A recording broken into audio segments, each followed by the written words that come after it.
The sole purpose of this video is to provide a basic overview and orientation of your new apparatus. This video is not intended to act as or replace individualized driver-operator training. Individual fire departments may base guidelines, policies, and procedures tailored for best practices. Pierce Manufacturing and Hughes Fire Equipment representatives are not liable for injuries caused from acts resulting from actions inconsistent with the information provided within this video and/or accompanying manuals. Refer to the Operation and Maintenance Manual for complete details relating to the components and features of this apparatus. Only trained personnel should operate this vehicle or perform maintenance.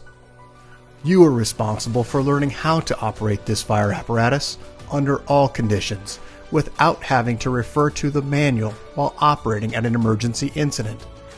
This video will discuss types of warnings and caution labels. It is your responsibility to locate and identify each of the labels and understand the importance and associated hazards. Warning labels will point out procedure that must be taken or action that must be avoided to guard against the possibility of serious injury or death. Caution labels will advise you that there is a risk of damage to property if certain precautions are not followed. Continuous training, reviewing of operation and service manuals, developing good standardized practices will assist driver operators with a more complete understanding of the components and operation of this fire apparatus.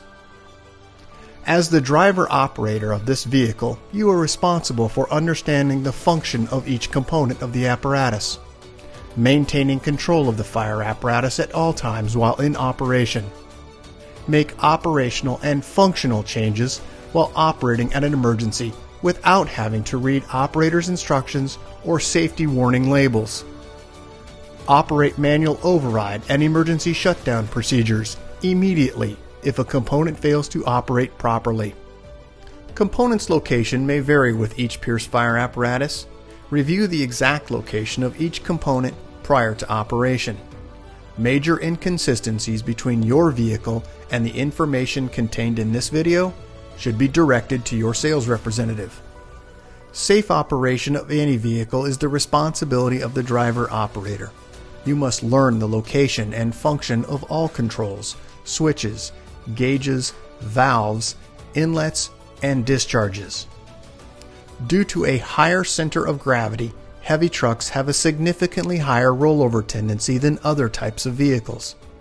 To reduce the risk of rollover, avoid making sharp turns, excessive speed, and avoid abrupt maneuvers. In the event of a rollover crash, an unbelted person is significantly more likely to become injured or die than a person wearing a seatbelt. In the event of a crash, unbuckled occupants can also become a hazard to other occupants, as they may be thrown around inside the cab. Seatbelts are required while in operation. Please refer to your warranty certificates for details and information enclosed in your manuals. Customer-installed equipment must be mounted to withstand road travel and comply with NFPA 1901. Modifications such as drilling holes or welding to structural frame components of the chassis are not permitted. Contact Pierce for instruction and review of non-structural sheet metal or other dissimilar metals for modification. Follow the radio installation guide for further assistance on installing or mounting electronics. Before placing your new apparatus into service, perform a primary inspection of key components of the apparatus, including all fluid levels, anti-lock braking systems, electronic stability control, and automatic traction control. Weigh your apparatus to ensure that it conforms to axle and brake ratings. Never exceed the gross axle rating printed on the label inside the cab. Exceeding these ratings could lead to reduced component life, personal injury, or death. Review the use of auxiliary braking systems, compression brake, exhaust brake, electronic retarder, and hydraulic retarder. Before placing the apparatus in service, refer to the operational maintenance manuals. Information on the operation and maintenance functions for the components such as the pump, pressure governor, and foam systems, along with other options, is provided in either the Pierce manuals and/or other manufacturer support information delivered with the apparatus. If you need more information, please contact Hughes Fire Equipment. Congratulations, Depoe Bay, Oregon, on your new Pierce fire apparatus, job number 38627. Please utilize this 5-digit job number when referencing your apparatus with Hughes Fire Equipment and Pierce Manufacturing. We'll get started on a brief orientation of your new apparatus. First, starting in the face of the front bumper cutout area, you'll find two open-ended tow hooks on the passenger and driver side. Located in the center, you'll find your electronic siren and PA speaker. Just up from that location on the face of the front bumper, you'll find your unit identifier placard holder. And then moving up to the outer edge, you'll find a marker turn indicator light and headlight structure housing low and high beam headlights. Just inside in the grille area, emergency warning lights forward facing. Above the Freightliner logo, you'll find a cutout notch for tilting the hood for access to the engine. As we move to the A pillar, you'll find your mirrors housing a flat and convex mirror. As we move up to the brow of the apparatus, you'll find 5 identification clearance lights. Up onto the roof of the apparatus is where you'll find your emergency warning light bar. Let's move around to the side of the cab area, first starting with the emergency warning light side-facing forward position, and then also directly over the fender, you'll find your turn indicator marker light. Just above that, you'll find an air inlet for your engine. Let's move around now to the side of the vehicle next. We'll start first with the silver cap. This is the ultra low sulfur diesel fill location, and right next to that, you'll find a blue cap, which is for the DEF fill location. Easily accessible with a gloved hand, this is your door lock and latch. It is keyed, and right next to it for gaining entry and exit out of the cab is a grab handle.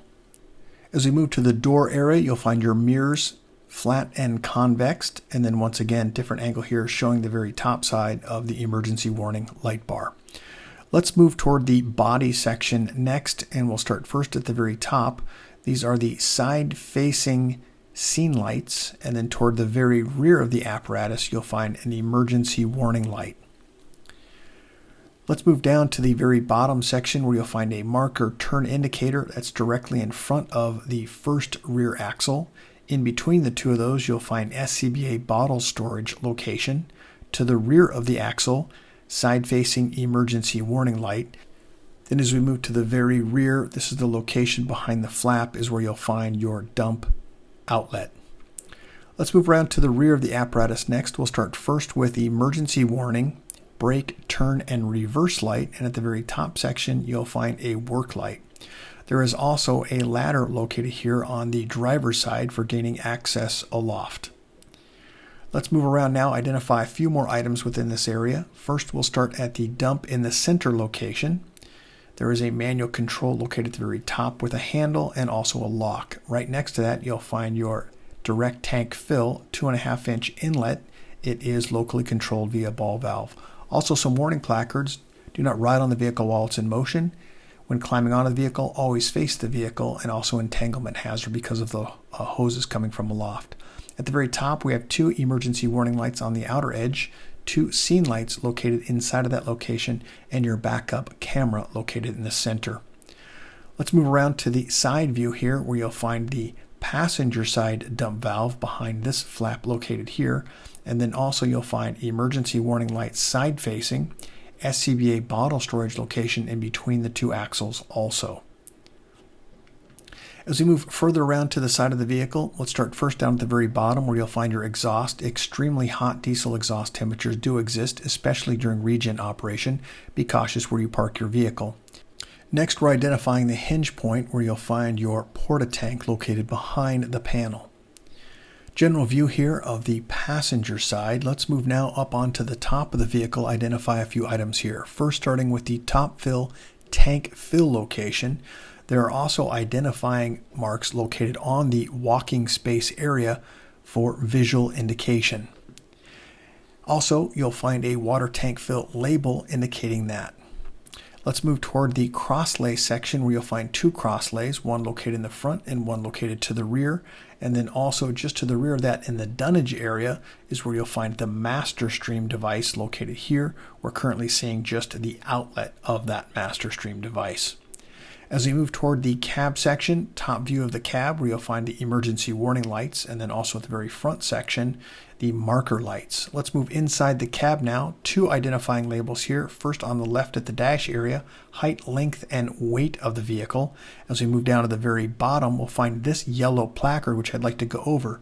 This houses the date of manufacture, 5-digit job number, gross vehicle weight rating, and cold tire inflation. It also houses the VIN number and then all of the fluid capacities for each device and also fluid type.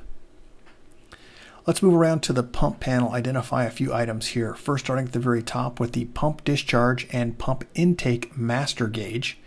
As we move just right of that location, you'll find the panel lights and also rear scene light and future switch locations. LED water tank level indicator is the blue module, and then just next to that is the fire pump boss for your pressure throttle governor.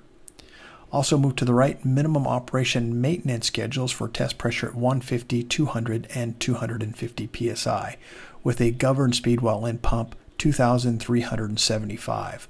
Also, down at the very bottom, you'll find the vacuum and pressure test gauge ports. They are currently plugged and are utilized for testing purposes. Across the bottom, you're going to find all of our color-coded and labeled discharges and also pressure gauges. Let's move down on the pump panel, identify a few items within this area. First, starting with a warning placard, entanglement hazard. Because of the lines coming from aloft, there is the possibility of entanglement. Also, pressure hazard, caps may be under pressure. Be cautious when opening them. As we move to the right-hand side, you'll find the large diameter pump inlet on the driver's side. Moving to the right, you'll find your push to prime air primer. Moving down from that location, you'll find the driver 1 2.5-inch discharge. Let's move all the way down to the lower left where you'll find a 2.5-inch auxiliary inlet locally controlled via the ball valve. Just inside that location, your air inlet for truck air, and then also the shoreline inlet, 20 amp auto eject. It is the yellow receptacle. When plugged into shoreline power, the auto charge status center will display battery status. Also, as we move just to the left, you'll find all of our color-coded and labeled discharge drains.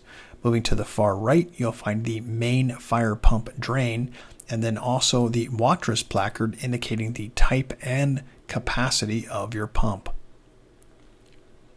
Let's move into some of the compartments. In the very first compartment, when plugged into shoreline power, this will activate this outlet, which in turn activates the battery charger to maintain battery status. In between the axle, we have SCBA bottle storage with retaining strap. As we move to the very rear of the apparatus, the flap is open now, exposing the dump valve located on the driver's side. Moving around to the rear, you'll find the driver's side dump valve, hose bed lights, and also rear scene lights. And now onto the rear of the apparatus, right next to the rear dump, you'll find a 2.5-inch direct tank fill locally controlled via the ball valve. As we move around to the passenger side, same configuration. In between the tandem axles, you'll find SCBA bottle storage. In the front compartment, you'll find ventilation, LED lighting, and a roll-up compartment door. As we move into the pump area next, starting at the very top, you'll find a warning placard indicating pressure hazard. Once again, caps may be under pressure. Be cautious when opening them. Also, large diameter discharge at the very top section. Moving just down from this location, 2.5-inch discharge. And as we move to the very center area, large diameter pump inlet on the passenger side. We also have an access door located on the lower left. As we move up to the top, this is the powered equipment rack, which will gain access to your porta tank. And at the very bottom, only trained personnel should operate this piece of equipment, and that's only after proper training. Let's go ahead and move up to the very top where you'll find additional access here for viewing into the pump panel area behind the pump panel. Close up here of the powered equipment rack instructions. Also danger label located here. At the very bottom, all of our color-coded and labeled discharge drains. Let's move into the cab section. First, started down in the lower left, about the left knee of the operator. This is your keyed ignition.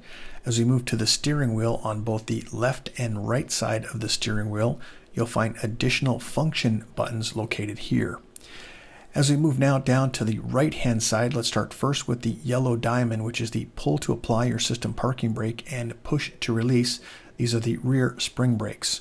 Also, you'll find 3 tally lights located here and also a caution tally light. First, pump engaged, OK to pump, and OK to pump and roll. As we move to the right, you'll find your 4-way flashers and then all of your dome, footwell, and also automatic traction control. To the right, you'll find your regen and interaxle diff lock.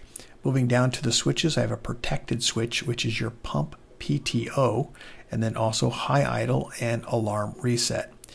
Air conditioning, heat, air conditioning, and cool located in the upper section. Also informational placard here regarding your engine brake. As we move down, all of our VMUX and vehicle diagnostic information and vehicle data recorder and audible alarm. As we look overhead of the seat, you'll find your emergency master, lower zone, rear zone, left dump, right dump, and then all your scene lights. Additional photo here with the equipment rack lowered, exposing your storage location for your porta-tank. Congratulations, Depoe Bay, Oregon, on your new Pierce fire apparatus, job number 38627. If you have any specific questions regarding your vehicle, please contact your Hughes Fire sales representative. Thank you and congratulations.